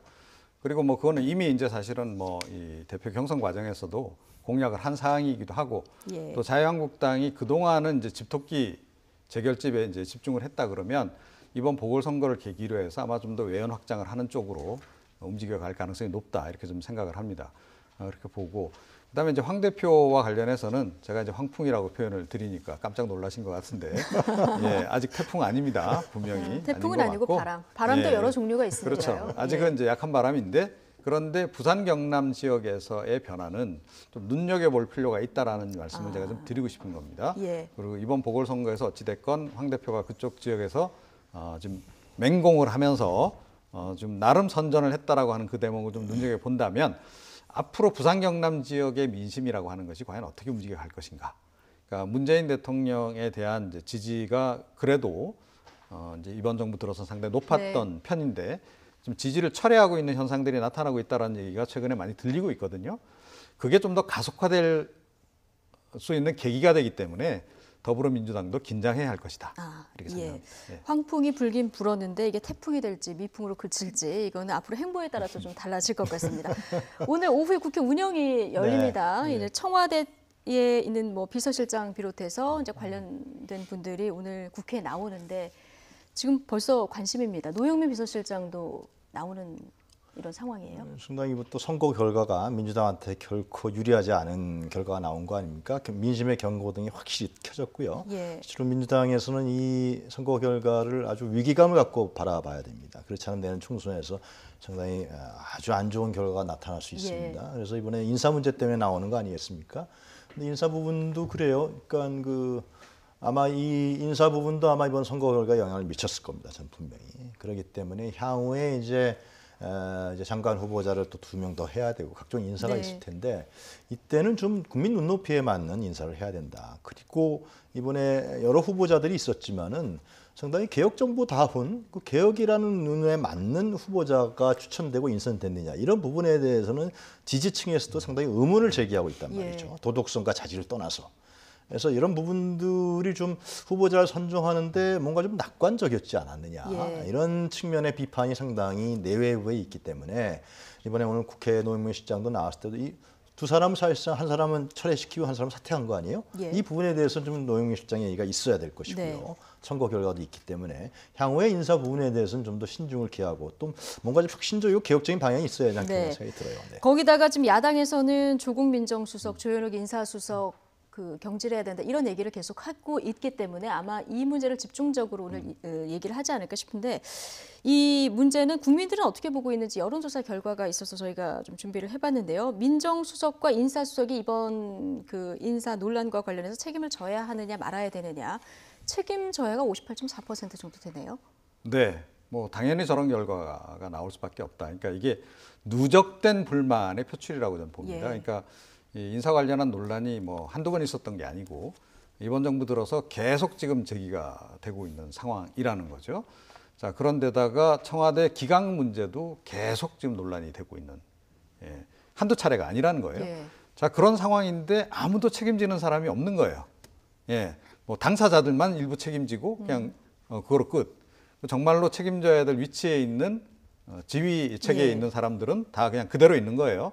자, 국민들은 어떻게 생각하냐면 아니 그럼 박근혜 정부 때하고 뭐가 다르냐. 박근혜 정부 때 더불어민주당이 야당 시절에 맨날 꼬리 자르기 한다고 얼마나 비판을 많이 했습니까? 밑에 사람들만 처벌하고 위에 사람들은 가만히 있고 그대로 그냥 자리 보존하고 있고. 예. 근데 지금 상황도 결과적으로 보면 그런 거예요. 예, 그런데다가 특히 조국 민정수석 같은 경우에는 자기 지휘 체계 하에 있는 부서에서 직원들이 사고를 낮춘 거 아니에요? 감찰반원들이 뭐 다 밖으로 다니면서 업자하고 골프도 치고 예. 그런 일도 있었죠.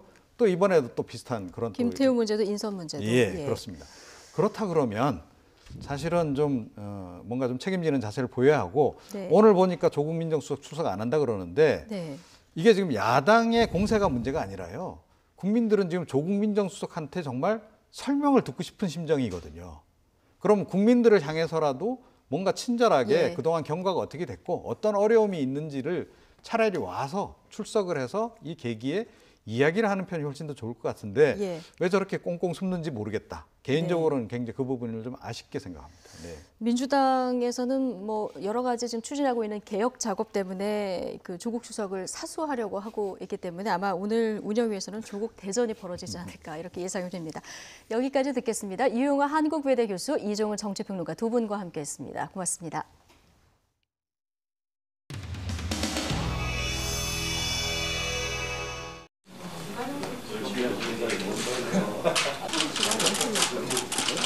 우리한테 아무도 안 할, 아무한테도 안 해. 그런 걸 연락하냐고.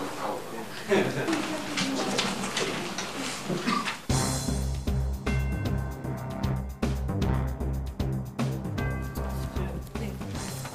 그러면 오늘 저희가 경찰청 관련 정보위 관련해서 말씀드리도록 하겠습니다. 네, 그 당시 수사 외압 의혹 관련해서는 경찰 답변이 없었나요? 그 부분에 대해서 질의를 했었습니다. 그랬더니 외압이 있었느냐 이렇게 하니까 없었다. 총장은 그렇게 답변이 됐었습니다. 외압도 없고 아무것도 없는데 이것이 무혐의 날 수가 있겠느냐라는 게 제 질의였더니 그 답변을 하지 않았습니다. 답변을 하지 않았다고요? 부정을 하지 않았고요. 답변도 하지 않았습니다. 여기까지만 하죠. 더 보세요. 아니.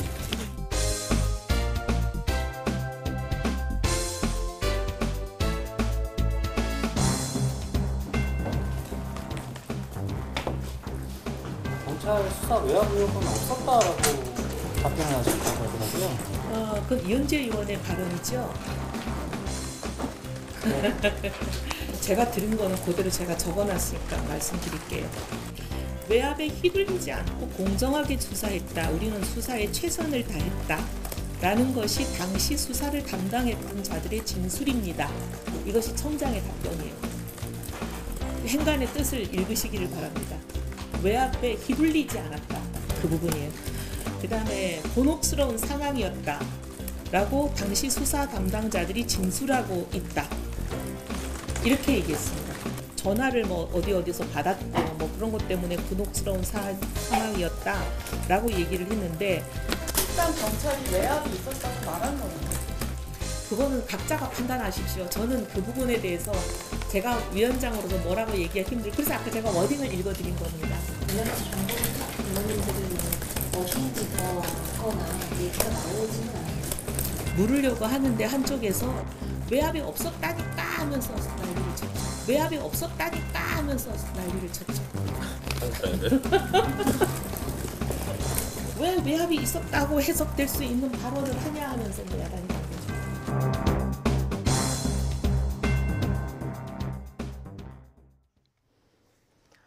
김학의 전 법무부 차관 사건을 재수사하는 검찰 수사단이 공식 활동에 들어간 지 사흘 만에 강제 수사에 착수했습니다.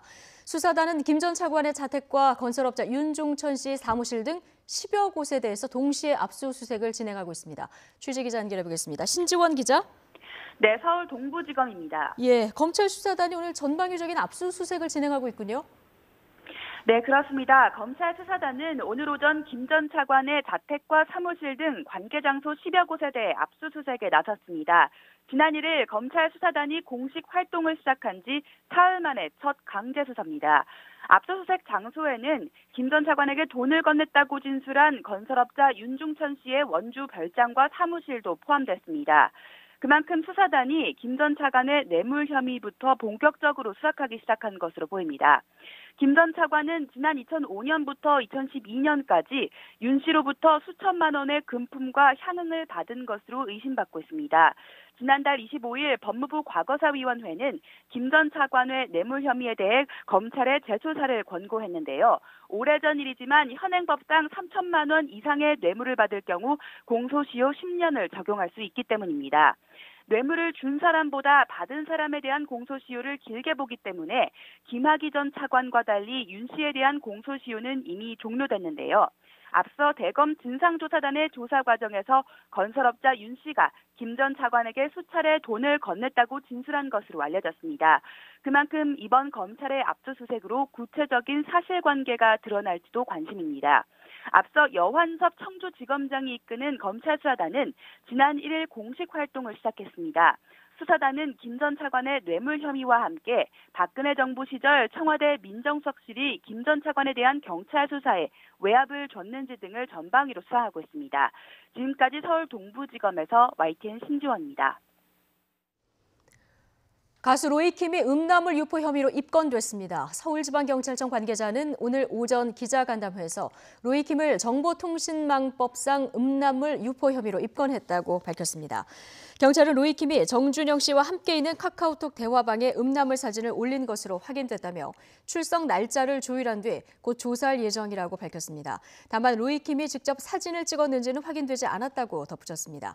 경찰은 최근 정준영 카톡방 멤버로 지목된 가수 강인과 정진훈 씨, 모델 이철우 씨 등에 대해서는 조사할 계획이 없다고 선을 그었습니다.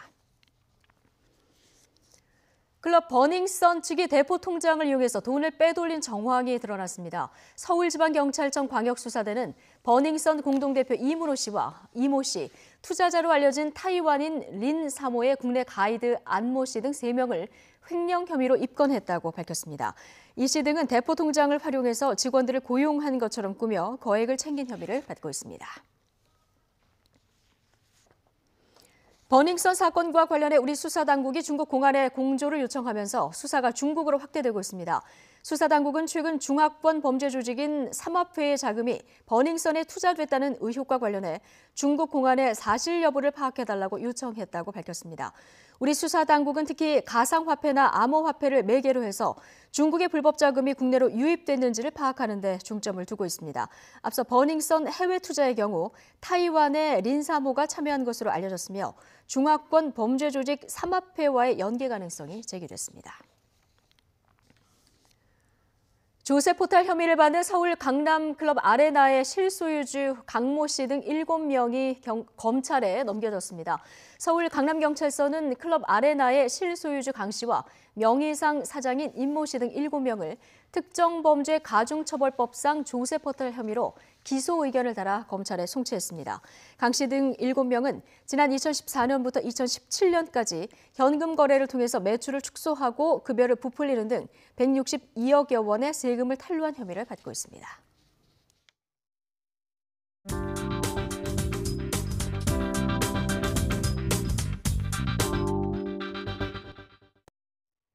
김의겸 전 대변인이 사들인 상가와 관련해서 대출 조건에 대한 논란이 쉽게 가라앉지 않고 있습니다. 자유한국당 측에서 KB국민은행이 김 전 대변인에게 더 많은 돈을 빌려주려고 서류를 조작했을 가능성이 있다고 주장하고 있습니다. 김종석 의원의 발언입니다.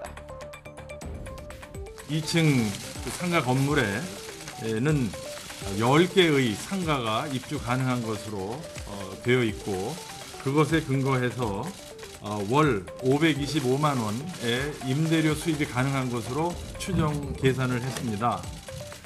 참고로 월 10억 대출에 대한 이자는 월 350만 원이 좀 넘는 금액입니다. 그런데 현재 저희 보좌관이 주택 일반 건축물 대장을 확인해 보니까 지금 그 건물에는 언론에 보도된 바와 같이 2개의 2층 건물에 1층에는 3개의 상가 그리고 2층에는 하나의 그 시설이 들어 있습니다. 자, 김종석 의원실에서 파악한 자료에 따르면 김 전 대변인의 상가는 오로지 4곳에서 이자를 받을 수 있어서 10곳에서 이자를 받을 수 있다는 대출 근거가 무리했다 이렇게 주장하는 것입니다. 즉 KB국민은행이 김 전 대변인에게 더 많은 돈을 빌려주려고 서류를 조작했을 가능성이 있다고 본 것입니다. 이런 의심의 핵심에는 김 전 대변인과 대출을 진행한 지점장 간의 관계도 있었습니다. 특히 그 지점장이 김의겸 씨와 고교 동문 관계라는 점이 이러한 의심을 더욱 강하게 하고 있습니다. 국민은행은 즉각 반박했습니다. 해당 건물 감정평가범인이 작성한 건물 개황도를 이렇게 공개하기도 했는데 개황도를 보면 임대 중인 상가 4곳 외에 자, 옥탑의 창고 3개를 보시죠. 옥탑에 1, 2, 3 이렇게 3개가 있고 지층으로 가도 3군데를 나눠서 창고로 쓴다. 그리고 사무실 1개 등 임대 가능한 목적물이 총 10개로 적혀 있다. 이렇게 반박하고 있습니다. 이를 근거로 추후 발생 가능한 임대소득을 반영한 것이 옳다. 이렇게 말하고 있습니다. 정리하면 정상적인 대출이 이루어졌다는 주장입니다. 하지만 이 옥탑방의 3곳은 불법 건축물이었던 것과 매우 작은 규모이기 때문에 대출에 포함된 것이 석연찮다는 시각도 존재하고 있습니다. 옥탑방이 굉장히 좁아요.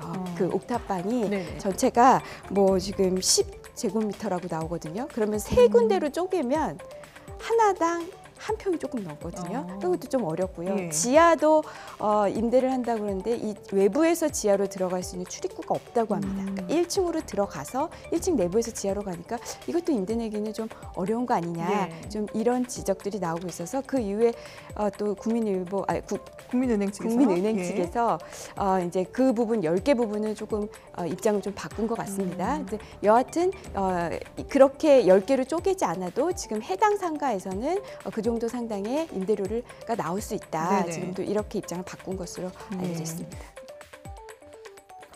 자유한국당은 또 부동산 임대업 이자 상환 비율인 RTI가 조작됐다 이렇게 주장하고 있습니다. 쉽게 말해서 임대료 대출로 인한 이자액의 1.5배를 넘어야 대출하도록 하고 있는데 김 전 대변인의 경우는 월 550만 원 정도를 더 벌어야 하지만 550만 원보다 더 벌어야 하지만 상가 4개로의 그 이자에는 임대료는 여기에 크게 못 미친다는 것입니다. 국민은행은 당시에 예외 조항이 있었다고 반박했습니다. 지난해 8월엔 RTI 가이드라인이 강제 규정이 아니었기 때문에 아무런 문제가 없다는 입장입니다. 금융감독원도 이 문제에 대해서 KB국민은행 측과 면담을 갖고 조만간 결론을 내릴 방침으로 알려지고 있는데요. 자유한국당의 집중 포화가 쏟아지고 있는 만큼 결과에 따른 파장도 상당할 것으로 보입니다.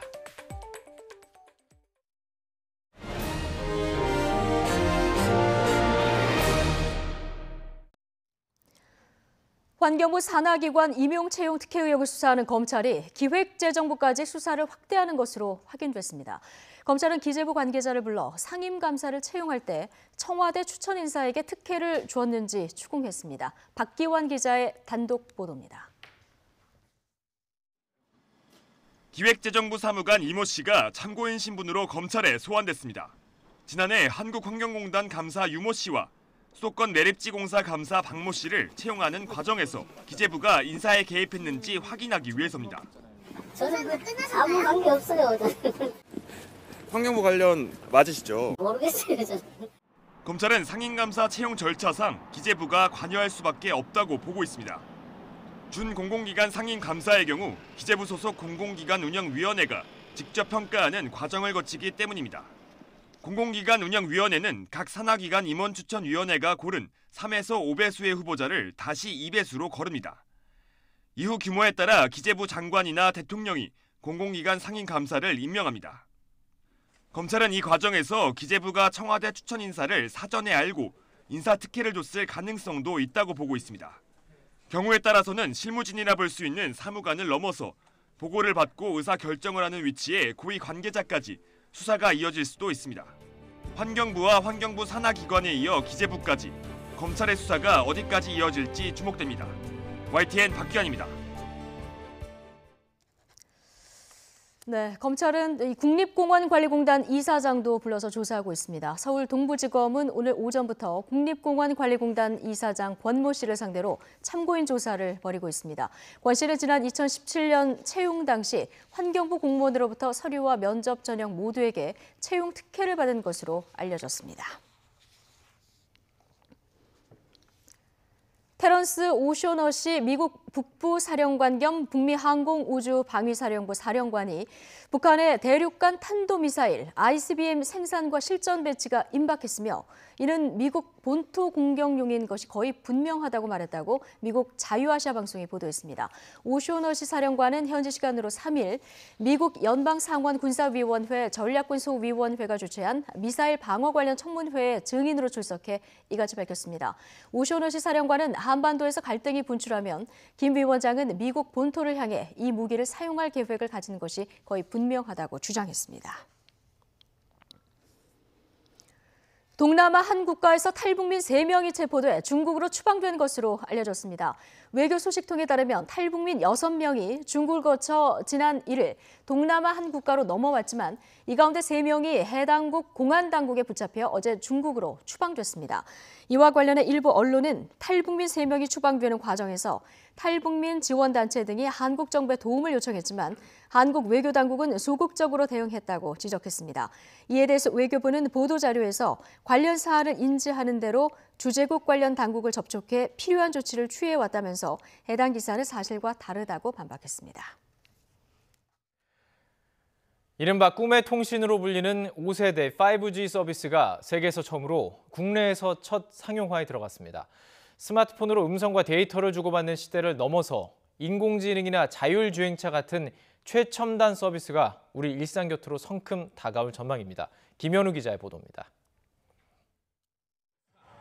4, 2, 1. 지난해 12월 1일 세계 첫 5세대 이동통신 5G 서비스 상용화를 위한 전파가 송출됐습니다. 세계 최초를 알렸지만 전용 스마트폰이 없어 기업용 서비스만 일부 가능했습니다. 이후 넉 달 만에 전용 스마트폰이 출시되면서 본격적인 5세대 이동통신 시대가 열린 겁니다. 5G는 초고속으로 대용량의 데이터를 순식간에 주고받을 수 있는 꿈의 통신으로 불립니다. 현재 4세대 LTE보다 데이터 전송 속도가 20배가량 빠릅니다. 고화질 영화 한 편을 내려봤는데 1초면 충분합니다. 5G 서비스는 의료와 자동차 등 다양한 산업과 결합해 새로운 성장 동력을 만들어낼 수 있습니다. 이동통신업계가 수십조 원을 투자해 망을 구축하고 다양한 서비스를 개발하는 이유입니다. KT가 현재 LTE보다 싼 월 8만 원의 5G 무제한 요금제를 출시하면서 요금 경쟁도 불이 붙었습니다. 데이터는 완전 무제한이고요. 해외에 가시더라도 로밍 데이터도 무제한으로 쓰실 수 있도록 준비를 했습니다. 5G 상용화 첫해 가입자 확보를 위한 이동통신업계의 마케팅 경쟁도 한층 치열해질 전망입니다. 우리가 지금 5G 인프라를 열고 VR, AR을 보여드리고 있지만 실질적으로는 이 VR, AR보다 훨씬 더 나은 서비스가 나올 것입니다. 지난 2011년 4세대 LTE 상용화 이후 8년 만에 5세대 이동통신 서비스로 진화하면서 한동안 침체에 빠진 스마트폰 시장도 활기를 띨 전망입니다. YTN 김현우입니다. 5G는 IT를 통해서 모든 사물과 사람을 연결하는 이른바 초연결 사회를 구축하는 기술인데요. 서비스가 보편화하면 대용량 데이터가 필요한 증강현실 등을 통해서 스포츠 중계와 게임을 더욱 실감나게 즐길 수가 있고 자율주행차와 원격 의료 등 신산업 육성도 속도를 낼 것으로 보입니다. 이어서 이하린 기자의 보도입니다. 최대 8명이 동시에 참여할 수 있는 그룹 화상통화. 통화 중 자신의 모습을 일반 사진처럼 포토샵이나 이모티콘으로 꾸밀 수 있고 아예 3D 아바타로 바꾸는 것도 가능합니다. 친구들이랑 단톡방처럼 이렇게 영상통화를 할 수 있었던 게 실시간으로 딜레이가 없이 그랬던 게 굉장히 좋았던 것 같아요. 야구장 전광판에 상상 속 동물인 황금빛 비룡이 날아들어 포효하는데 TV나 스마트폰으로 중계를 보는 야구 팬들도 이를 생생하게 볼 수 있습니다. 모두 5G의 주력 서비스인 증강현실, AR로 형상화한 것입니다. 경기장 구석구석 원하는 곳을 확대해보거나 순간순간 놓친 장면을 다시 보고 공연하는 아이돌 스타의 작은 몸짓과 표정 하나까지 감상할 수 있는 것도 5G 기술 덕분입니다. VR, AR, 프로야구, 골프, 아이돌 라이브, 게임 이렇게 준비되고 있는데요. 홈 트레이닝, 교육, 또 클라우드 게임 이런 쪽에 관심들이 많으셔서 계속 새로운 서비스를 발굴하고 출시 준비에 있습니다. 이 같은 일상 속 아기자기한 편리함은 물론 보안과 교통, 의료 등 기존 산업 전반에서 혁신적 변화도 예고됐습니다. 스마트 오피스에는 AI 무인 자판기와 바리스타 로봇이 배치되고 따뜻한 아메리카노를 준비해드릴게요. 빌딩 제어 시스템이 진화하면서 무인 점포도 늘어날 전망입니다. 자율주행에 활용될 경우 스마트 주차와 카쉐어링 서비스, 차량 보안 등에도 획기적인 변화가 예상됩니다. 홀로그램을 통한 영상 통화라든가 또 원격 진료처럼 먼 곳에 있는 이런 의료 행위들도 충분히 가능한, 즉 우리의 머릿속에서 상상만 했던 것이 현실화되는 계기가 될 것 같습니다. 막연한 개념이었던 5G가 휴대전화 단말기를 통해 일상 속으로 들어왔습니다. 모든 사물과 사람을 거미줄처럼 연결한다는 이른바 초연결 사회를 구축해 4차 산업혁명을 이끌 거란 기대감 속에 다양한 콘텐츠를 개발하고 점점 더 교묘해지는 사이버 공격에 대비해야 하는 것은 과제로 남아 있습니다. YTN 이하린입니다.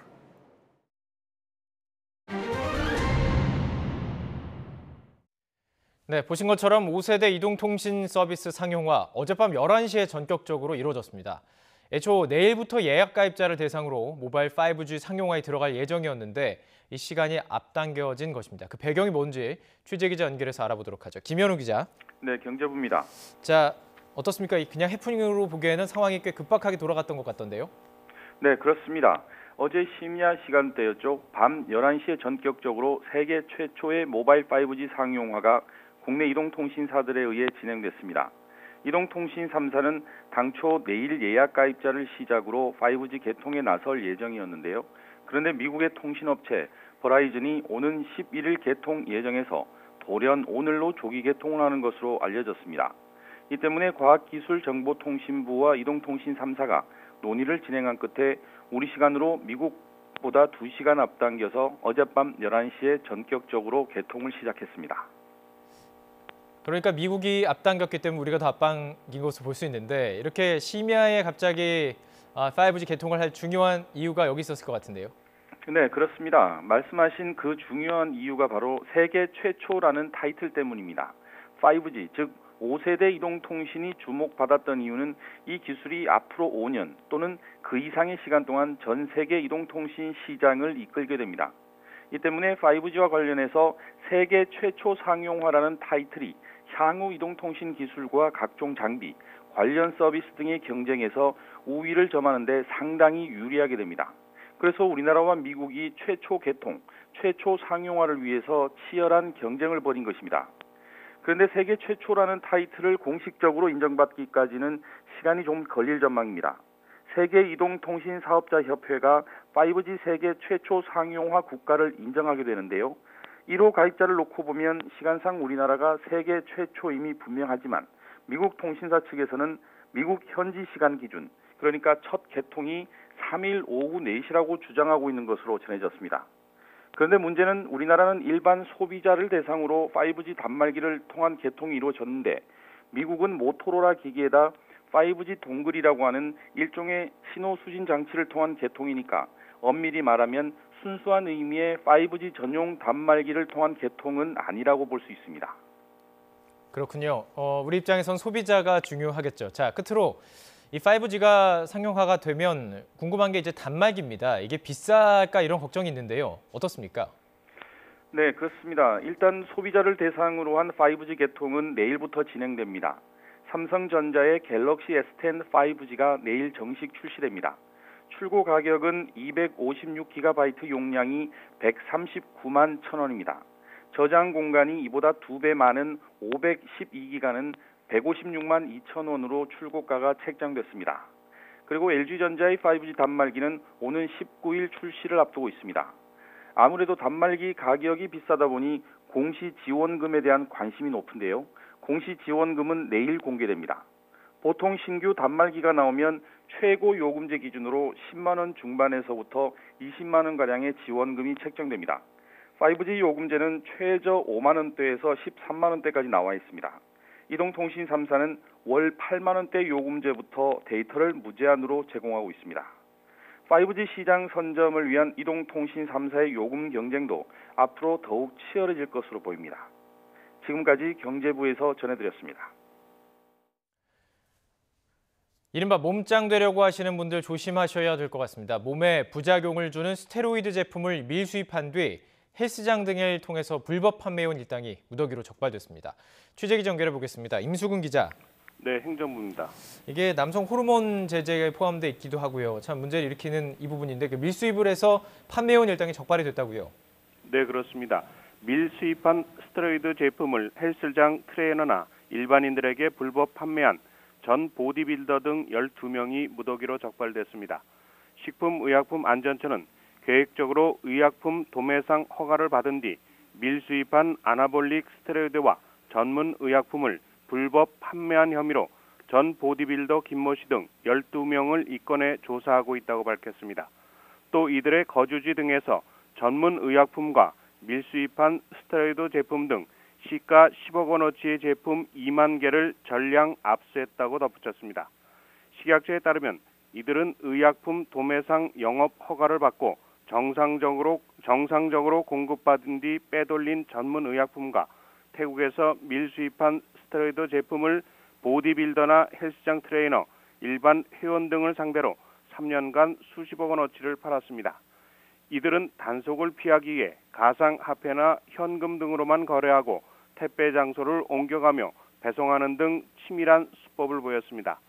식약처는 이와 함께 보디빌더나 헬스장 트레이너를 상대로 단기간 내 근육량을 늘려주겠다며 개인 맞춤형 스테로이드 주사 일정을 짜준 일명 아나볼릭 디자이너로 알려진 이모 씨도 함께 조사 중이라고 밝혔습니다. 자, 이게 그 아나볼릭 스테로이드인데요. 이게 구체적으로 어떤 호르몬제입니까? 네, 아나볼릭 스테로이드는 황소의 고환에서 추출해 합성한 남성 스테로이드의 하나로 세포 내 단백 합성을 촉진해 근육을 성장시킵니다. 그러나 남성 호르몬제가 들어가게 되면 몸에서 생성되는 호르몬의 양이 감소하는 것으로 알려졌습니다. 때문에 성기능 장애나 여성형 유방화, 탈모 등 여러 부작용을 초래하게 됩니다.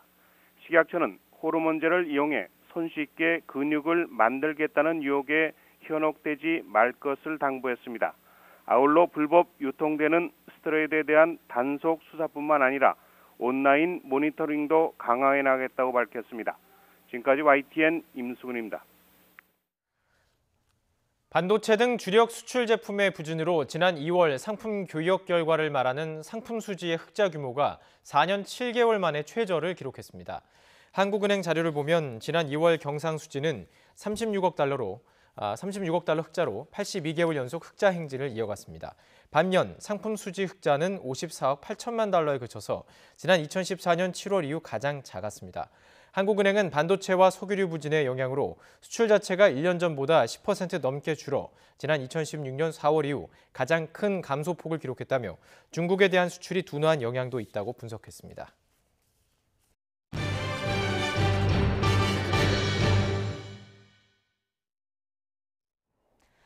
시판 중인 차량용 공기청정기 9개 제품 가운데 4개 제품이 성능 미달인 것으로 나타났습니다. 소비자 시민 모임의 시험 결과를 보면 4개 제품의 공기정화 능력이 1분 기준에 0.01에서 0.03 세제곱미터에 불과해 최소 기준치인 0.1 세제곱미터에 크게 못 미쳤습니다. 최소 기준치를 초과해서 공기청정 성능이 입증된 나머지 5개 제품 가운데 3개 제품은 광고했던 수치보다는 30에서 65% 정도의 공기청정 성능을 보였습니다. 훔친 신분증으로 차를 빌려서 몰다가 사람을 친 뒤에 달아났던 전과 30범이 붙잡혔습니다. 서울 송파경찰서는 다른 사람의 명의로 빌린 차를 운전하다가 뺑소니 사고를 낸 30살 박모 씨를 구속해 도주치상 등 5개 혐의로 검찰에 송치했습니다. 박 씨는 지난해 11월 서울 문정동의 아파트 단지 도로 위에서 무면허로 빌린 차량으로 33살 연모 씨를 들이받은 뒤 달아난 혐의를 받습니다. 국정농단 혐의로 구속돼 재판에 넘겨진 최순실 씨의 구속 기한이 오늘로 만료되지만 석방 없이 계속 구치소에 수감될 예정입니다. 지난해 9월 직권남용 혐의와 관련해 대법원 상고심 재판이 시작된 뒤 최 씨의 구속 기한은 현행법상 최대인 3번에 걸쳐 연장됐습니다. 하지만 앞서 이화여대 학사비리 혐의로 징역 3년이 확정된 만큼 석방되지는 않습니다. 장기 주차된 차량만 훔쳐서 팔아서 수백만 원을 챙긴 견인차 기사가 구속됐습니다. 경기 용인 동부경찰서는 상습 절도 혐의로 견인차 기사 52살 김모 씨를 구속했습니다. 김 씨는 지난해 9월부터 지난달까지 경기도 용인시와 충남 당진시 등에서 도로나 아파트 지하 주차장에 오래 주차돼 있던 차량을 24차례나 훔쳐 폐차장에 팔아온 혐의를 받고 있습니다. 크리스마스 트리로 인기 있는 구상나무가 빠른 속도로 집단 고사하고 있습니다. 지구온난화 때문인데 이런 추세라면 한국 특산종인 구상나무가 아예 멸종될 수도 있다는 우려가 나옵니다. 황선욱 기자가 보도합니다. 구상나무 최대 서식지인 한라산 진달래밭 대피소 부근입니다. 겨울에도 잎이 푸른 상록수지만 가지만 앙상하게 말라 죽은 채 서 있습니다. 끝내 지탱하지 못하고 뿌리채 넘어진 고사목도 절비합니다. 지리산 천왕봉과 반야봉 일대도 상황이 심각합니다. 해발 1,500에서 1,800m에 주로 서식하는 지리산 구상나무의 70%가 이미 고사했습니다. 40여 곳의 고산지대 산사태도 집단 고사와 무관치 않은 것으로 추정됩니다. 이제 한반도에서 나타나는 기후 변화가 생물 종에 끼치는 영향의 처음 케이스가 되는 것이죠. 한라산에서 시작된 고사 현상은 지리산을 거쳐 설악산과 오대산 등지로 점차 북상하고 있습니다. 구상나무의 사촌격인 분비나무도 지구온난화의 영향을 비켜가지 못했습니다. 겨울 적설량이 크게 줄면서 수분 공급을 제대로 받지 못했기 때문입니다. 해발 1,400에서 500지대는 적설량이 4월 초순에 거의 한 50cm에서 1m 정도의 눈이 쌓여 있어야 되는데 지금은 보시는 것처럼 거의 10cm 이하의 녹색연합은 최근 3년에 걸친 실태조사 결과를 공개하고 빠른 속도로 숫자가 줄고 있는 구상나무를 시급히 멸종위기종으로 지정할 것을 촉구했습니다. YTN 황순욱입니다. 6개월의 대장정을 마친 프로배구 V리그가 역대 최고 흥행을 기록한 것으로 집계됐습니다. 외국인 선수들을 압도한 국내 선수들의 활약과 여자부의 인기 행진이 특히 두드러졌습니다. 김재형 기자입니다. 지난 겨울부터 올해 봄까지 코트를 뜨겁게 달군 프로배구 V리그는 역대 최다 관중을 기록했습니다. 직전 시즌보다 12% 증가한 58만여 명이 배구장을 찾았습니다. 관중 증가는 여자부가 주도했습니다. 지난 시즌보다 무려 26% 늘어 3%를 기록한 남자부를 압도했습니다. 평일 경기 시간을 오후 5시에서 7시로 옮긴 효과를 톡톡히 봤다는 평가를 받습니다. 이에 따라 한국배구연맹은 다음 시즌부터 여자부 평일 경기에 변화를 줄 방침입니다. 수요일에 2경기가 동시에 열리는 현행 방식 대신 다른 요일에도 여자부 경기를 편성할 계획입니다. 관중 집계뿐 아니라 시청률도 역대 최고입니다. 시즌 전체 평균 시청률은 처음으로 1%를 돌파했고 챔프전의 경우 최고 2% 중반대를 기록했습니다. 정규리그 최종전까지 순위 경쟁이 계속되면서 보는 재미를 높였다는 분석이 나옵니다. 여기에 외국인 선수에게 의존하는 이른바 몰빵 배구가 사라진 것도 원인으로 꼽힙니다. 실제로 올 시즌 남녀 정규리그와 챔프전 MVP는 모두 국내 선수들이 영예를 차지했습니다. 국내 선수들의 MVP 석권은 외국인 선수가 없던 2005년을 제외하면 프로배구 사상 처음입니다. 제가 은퇴할 때까지 항상 선수들한테 본받는 선수가 되고 싶고 그리고 항상 꾸준하고 항상 노력하는 선수로 남고 싶습니다. 더 발전해서 19, 20 시즌에서는 더 발전한 선수, 최고의 선수가 되도록 노력하겠습니다. 유리천장을 뚫고 여자 감독 최초로 국내 프로스포츠에서 통합 우승을 지휘한 박미희 흥국생명 감독도 이번 시즌 흥행을 이끈 주인공 중 한 명으로 손색이었습니다. YTN 김지영입니다. 메마른 날씨에 강풍이 불면서 화재 사고에 비상이 걸렸습니다. 현재 서울에는 강풍 예비특보가 내려진 가운데 초속 4.5m의 다소 강한 바람이 불고 있는데요. 보시는 것처럼 제 머리도 바람에 심하게 날리고 있습니다.